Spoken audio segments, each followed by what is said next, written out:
What's going on? My name is Coogie Swag. Double the E, double the G, double the awesome.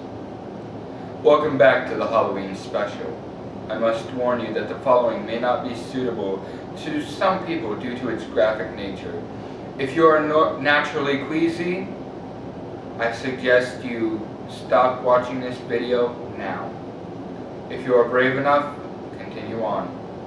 Enjoy. 4 of the 5 subjects remained alive, despite the fact that nobody could rightly call the state of the test subjects as living. The food rations past day 5 hadn't been so much as touched. There were chunks of meat from the deceased test subjects' upper thighs and chest stuffed into the drain down the middle of the chamber, obstructing the drain and allowing 4 inches of red liquid to amass on the floor. Exactly how much of the liquid was blood was never determined. All 4 surviving experiment subjects also had significant portions of muscle tissue and epidermis torn far from their bodies. The destruction of flesh and exposed bone on the subjects' fingertips revealed that the wounds were inflicted manually by hand, not with teeth, as the research workers initially considered. Closer study of the position and angles of the wounds revealed that most, if not all of them, were self-inflicted. The abdominal organs underneath the ribcage of all 4 test subjects have been removed, while the heart, lungs, and diaphragm stayed in place. The skin and the majority of the muscle tissue attached to the ribcage had been ripped off, exposing the lungs and the ribcage. All the arteries and internal organs remained intact. They had just been removed and laid on the floor, fanning out around the eviscerated but still living bodies of the subjects. The digestive tract of all 4 could be seen to be working, digesting food. It quickly became apparent that what they were digesting was their very own flesh that they had ripped off and eaten throughout the course of days and nights. Most of the soldiers were Soviet special operatives in the facility, but still many refused to revisit the chamber to remove the test subjects. The subjects continued to scream to be left inside the chamber, and alternately begged and demanded that the gas be turned back on, lest they fall asleep. To everybody's surprise, the test subjects put up a fierce fight while being taken out of the chamber. Among the Soviet soldiers, one perished from getting his neck punctured by a test subject.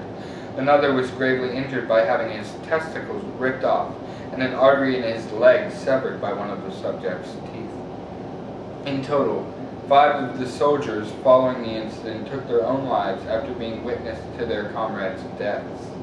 In the struggle, one of the 4 living subjects had his spleen ruptured and he bled out almost immediately. The medical researchers tried to sedate him, but this proved impossible. He was injected with serum DMT, using more than 10 times the human dose of a morphine derivative, and still fought like a cornered animal, kicking and breaking the ribs and arm of one doctor. His heart was seen to beat for a full 2 minutes after he bled out to the point that there was more air in his vascular system than blood. Even after it stopped, he continued to scream and flail for an additional 3 minutes, struggling to attack anyone in reach and just repeating the word, "More! More!" repeatedly, weaker and weaker, till he finally fell silent. The remaining 3 test subjects were heavily restrained and transferred to a medical facility. The 2 with intact vocal cords continuously begged for the Nikolaev gas, demanding to be kept awake. By far, the most seriously injured of the 3 was taken to the only surgical operating room that the facility had.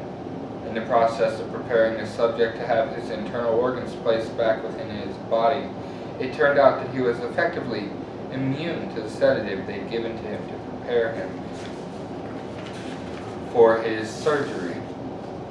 He struggled furiously against his restraints once the anesthetic gas was brought out to put him under. He managed to tear the majority of the way through the 4-inch wide leather strap on one wrist even with the body weight of a 200-pound soldier holding that wrist as well. It took merely a little more anesthetic than normal to put him under, and the instant his eyelids fluttered and closed, his heart stopped. In the autopsy of the test subject that died on the operating table, it was discovered that his blood had tripled the normal level of oxygen. His muscle tissues, which were still attached to his skeleton, were badly torn, and he had broken 9 bones in his fight to not be subdued. Most of them were from the force that his own muscles had exerted on him. The second survivor was the very first of the group of 5 to start screaming. His vocal cords being torn made him unable to beg and resist surgery, and he only reacted by shaking his head violently in disapproval once the anesthetic gas was brought near him. He shook his head yes when somebody suggested, hesitantly, that they try the surgical procedure without anesthetic, and did not react for the whole 6-hour operation of replacing his abdominal organs and attempting to cover them with what remained of his skin.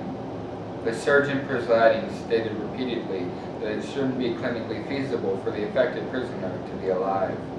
One terrified nurse assisting the surgery stated that she saw the patient's lip curl into a grin several times when his eyes met hers. Once the surgery ended, the subject looked over at the surgeon and began to wheeze loudly, attempting to speak while struggling. Assuming this must be something of drastic importance, the surgeon had a pen and pad fetched so the patient might write down his message. It was simple. Keep cutting. The other 2 test subjects received the same surgery, both without anesthetic as well, although they had to be injected with paralytic for the duration of the operation. The surgeon found it extremely hard to execute the operation as the patients laughed continuously. Once paralyzed, the subjects might only follow the attending researchers with their eyes. The paralytic cleared their systems within an extraordinarily short period of time, and they were soon looking to escape their bonds. As soon as they could speak again, they were again requesting the stimulant gas. The researchers attempted at asking why they had seriously injured themselves, why they had ripped out their very own guts, and why they wanted to be given the gas again. Merely one response was given: I must remain awake. The 3 subjects' restraints were reinforced, and they were placed back into the chamber waiting for a decision in regards to what ought to be done with them. The researchers, facing the wrath of their military benefactors for having failed the stated goals of the project, considered euthanizing the remaining subjects. The commanding official, an ex-KGB, instead saw potential and wanted to see what can happen if they be put back on gas. The researchers strongly objected, but were overruled.